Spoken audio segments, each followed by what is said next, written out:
দূরে কোথায়,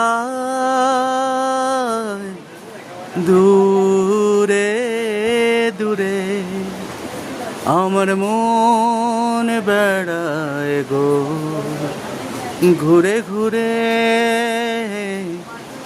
দূরে কোথায়, দূরে দূরে।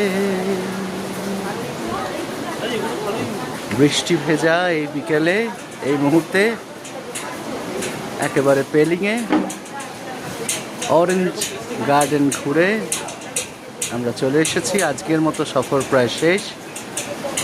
সফর তত্ত্বাবধানে আমরা ঘুরছি, সফরের সঙ্গে এই জার্নি খুব এনজয় করছি। সফরের সঙ্গে আপনারাও যেতে পারেন, সাত্তকী, শীর্ষেন্দুদা এদের সঙ্গে আপনারাও আনন্দের সঙ্গে ঘুরতে পারেন। আমাদের সফর জারি আছে।